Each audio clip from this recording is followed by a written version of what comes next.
और आज मैं आपसे बात करना चाहता हूं कि हो सकता है आप बीमार चल रहे हो, कोई गंभीर बीमारी आपके शरीर पर लग गई हो या फिर आपके परिवार में कोई सदस्य हो जो बीमार हो। तो आज आप हमारे साथ में मिलकर प्रार्थना करें अपने लिए और अपने प्रियजनों के लिए। प्रभु यीशु मसीह आपको चंगा करेंगे। क्यों?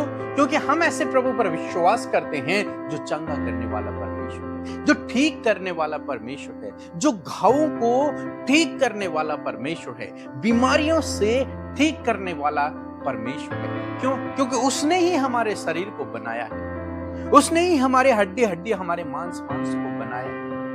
वही जानता है कि ये कैसे ठीक होगा, और यदि हम उससे प्रार्थना करेंगे, उससे विनती करेंगे, तो प्रभु प्रार्थना का उत्तर देगा और आपको चंगा करेगा।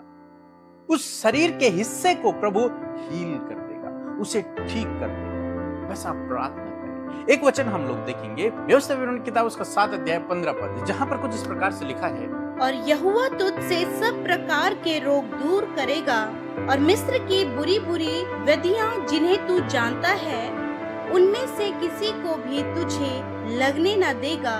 यह सब तेरे बैरियों को ही लगेंगे। आमीन। दोस्तों यहाँ पर परमेश्वर का वचन कहता है कि जितनी भी बीमारियां हैं, जितनी भी बीमारियां हैं, उनमें से तुझ पर एक भी न लगे। आखिर क्यों नहीं लगी? क्यों परमेश्वर का वचन ये वादा करता है कि जितनी भी बीमारियां, जितने भी रोग, जितनी भी विपत्तियां मिस्र देश पर पड़ी थी, उनमें से तुझ पर एक भी न पड़े।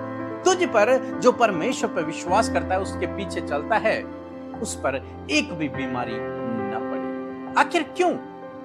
क्यों नहीं पड़ेगी उस पर? यदि आप मेरे साथ में निकाल लेंगे निर्गमन की किताब उसका 15 अध्याय 26 पद, तो वहां पर कुछ इस प्रकार से लिखा है, यदि तू अपने परमेश्वर यहोवा का वचन तन मन से सुने और जो उसकी दृष्टि में ठीक है वही करे और उसकी आज्ञाओं पर कान लगाए और उसकी सब विधियों को माने, तो जितने रोग मैंने मिस्रियों पर भेजे हैं उनमें से एक भी तुझ पर ना भेजूंगा, क्योंकि मैं तुम्हारा चंगा करने वाला यहोवा हूँ। आमीन। दोस्तों यहाँ पर परमेश्वर का वचन कहता है कि यदि तू परमेश्वर के वचन को सुने और उसके अनुसार चलने की कोशिश करे, जो कुछ परमेश्वर की नजरों में सही है वही अपने जीवन में करे, उसके आज्ञाओं पर चले, तो परमेश्वर आपसे वादा करता है कि तुझ पर एक भी विपत्ति न पड़े। जितनी बीमारियां मिस्र देश पर डाली थी इजरायलियों को निकालते समय, उनमें से तुझ पर एक भी न पड़े। कोई भी बीमारी, कोई भी विपत्ति तुझ पर न पड़ेगी। क्यों नहीं पड़ेगी? क्योंकि तू परमेश्वर के वचन को ध्यान से सुन रहा है, क्योंकि तू परमेश्वर के वचन के अनुसार अपने जीवन में जी रहा है, क्योंकि तू परमेश्वर के आज्ञाओं के अनुसार अपने जीवन को बिता रहा है। इसलिए तुझ पर कोई भी बीमारी नहीं पड़ेगी, कोई भी विपत्ति नहीं पड़ेगी। तो दोस्तों आज शाम में मैं आपको उत्साहित करना चाहूंगा, यदि आप चाहते हैं कि आप पर कोई भी बीमारी न लगे, तो मैं आपसे कहूंगा कि आप परमेश्वर के वचन पर मनन करना शुरू करें। परमेश्वर के वचन को पढ़ना, उस पर मनन करना, उसके अनुसार चलना, उसकी आज्ञाओं को मानना शुरू करें।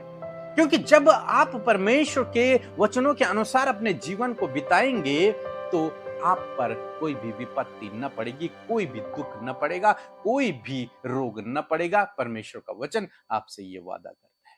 सो प्रभु आपको इस वचन के द्वारा बहुतायत से आशीष दे। आमीन।